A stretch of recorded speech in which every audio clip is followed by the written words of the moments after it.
Welcome back. Tax havens. They could cost countries around the world a lot of money over the next 10 years, according to a new report, $4.7 trillion worth.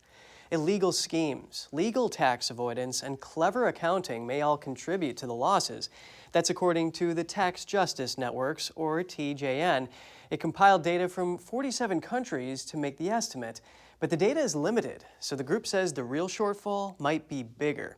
Profit shifting by international corporations is what's contributing to a majority of the lost revenue.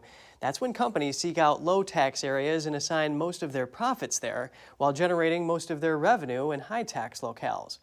Wealthy individuals can seek tax relief in several small islands like Samoa or Malta, but TJN points out that large economies can also be considered tax havens, such as the UK, the Netherlands, and Hong Kong. They all have corporate tax rates under 10%. And we're bringing in Vance Ginn, president of the Ginn Economic Consulting and senior fellow at Young Americans for Liberty, to discuss this. Vance, it's great to have you with us today. Hey, Kevin, it's a pleasure to be with you today. Can you explain how tax havens could end up costing countries across the globe big money? Yeah, according to this report from the Tax Justice Network, they are essentially saying, look, as you laid out there, we have these tax havens that are across the globe, according to them, and multinational corporations and wealthy individuals are not paying, I guess, what they consider their fair share. I should note, the Tax Justice Network is one that wants a global tax policy. And so whenever you think about what they're looking for here, it's really more about how these individuals and multinational corporations are using the legal tax system to find ways to not pay as much in taxes like all of us do. And they're considering that necessarily a bad thing. I would consider that a reason to lower taxes for everyone. Instead of having tax havens in some countries and not in others because they have lower taxes, we should be considering ways to lower corporate and other taxes altogether, along with lowering spending. So how can one or a country lower taxes while still being able to drive enough revenue? I think it's a big part of it, Kevin, is looking at ways to make sure you have the least burdensome form of taxes.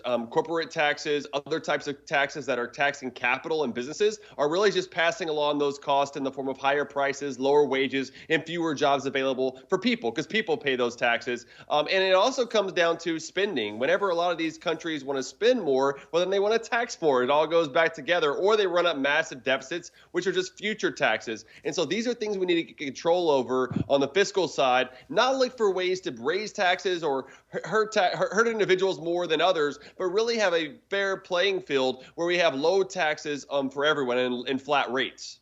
You bring a lot of support to, give evidence to that claim that you're hearing. Now, back in 2019, the G7 finance ministers, they created a plan to tackle this problem, and they wanted to suppose that tax should be collected where the sellers are located and create a minimum tax for these multinational companies to prevent profit shifting. In your view, is that the solution, or does there need to be some domestic reform here in the U.S.?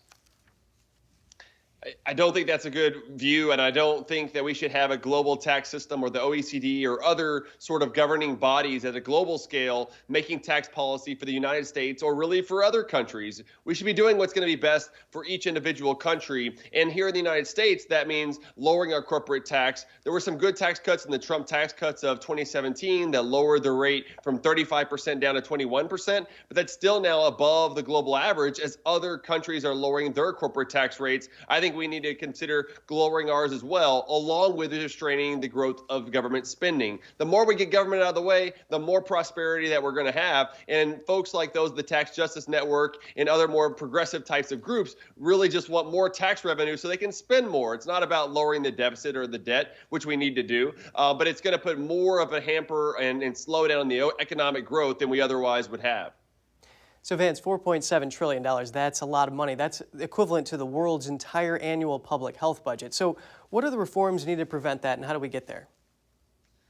I would note that the $4.7 trillion is over a decade. So you're talking about $470 billion per year. And so that wouldn't be quite as much as the World Health Organization, but it would be a lot, right? And so there's a lot of things to think about here. But instead, I really think we got to focus on the spending. And I've been a big fan of spending limits that I think every country should have. And if we focus on government spending, which is the ultimate burden of government, then we won't need to tax as much in the process. And it should be about fair taxation that's equitable and that allows for the least burdensome form of taxes altogether, not some global tax, not higher taxes altogether. And I think that comes more from consumption type taxes compared to income taxes and others. But if you're going to keep income taxes, you should have a flat tax rate, a flat tax burden overall, and make sure you have the lowest rate. And that will allow you to have more economic growth. And you know what? Growth brings about more tax revenue. So if you rein in spending and you have more tax revenue, you can balance more budgets across the globe. Well, thanks for helping us make sense of this really complex topic here. Vance Ginn, president of Ginn Economic Consulting, I appreciate it. Thank you so much, Kevin. Have a great day.